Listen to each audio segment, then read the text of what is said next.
দীর্ঘ প্রতীক্ষার পর অর্থাৎ 3 দিন পর আজ ফুলবাড়িতে 3টি পাম্পে তেল বিতরণ করা হচ্ছে।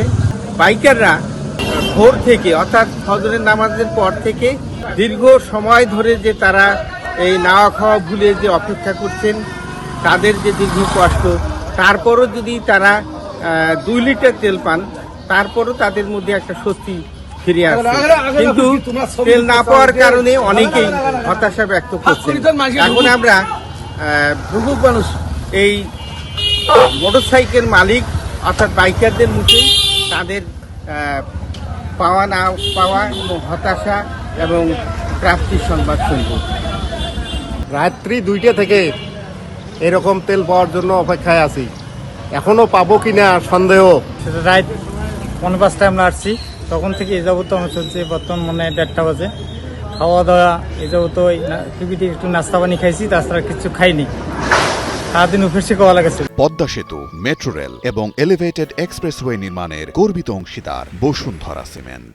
আমাদের দাবি হলো ফুলবাড়ি উপজেলার মানুষ ফুলবাড়ি উপজেলায় বরাদ্দকৃত তেল উত্তোলন করুক।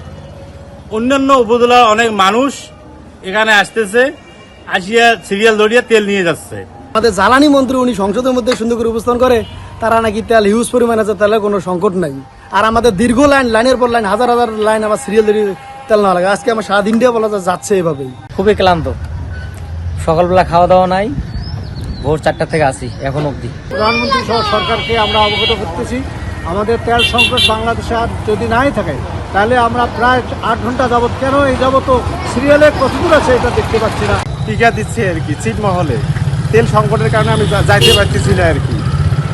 এখন আমরা তেলের আমার একটু দরকার আর কি। রাতে 4টার সময় সিরিয়ালে ধরছি, এখন শুনে তেল পাইলাম, তাও 2 লিটার। 2 লিটার। এই তেল বিতরণের দীর্ঘ লাইনে থেকে বাইকাররা জানিয়েছেন তারা এই যে অপেক্ষা করছেন এরপরও তেল পাবেন কিনা, তাদের মধ্যে অনেকের মধ্যে একটা হতাশা কাজ করছে। তারা তারপরও দীর্ঘ সময় ধরে অপেক্ষা করছেন। তবে অনেক বাইকাররা অভিযোগ করেছেন যে এই যে তেল বিতরণ করা হচ্ছে, এই বাইকাররাই তাদের আত্মীয় স্বজনদের খবর দিয়ে এই লাইনে নিয়ে এসেছেন। এই কারণে তারা দাবি করেছেন যে উপজেলা প্রশাসনের কাছে দাবি করেছেন যে আমাদের এই উপজেলার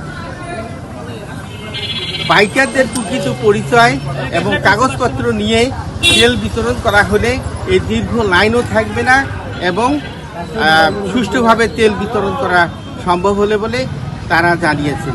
এই ছিল তেল বিতরণের সর্বশেষ খবরাখবর। আমিনুল ইসলাম, বাংলাদেশ প্রতিদিন, ফুলবাড়ি, কুড়িগ্রাম।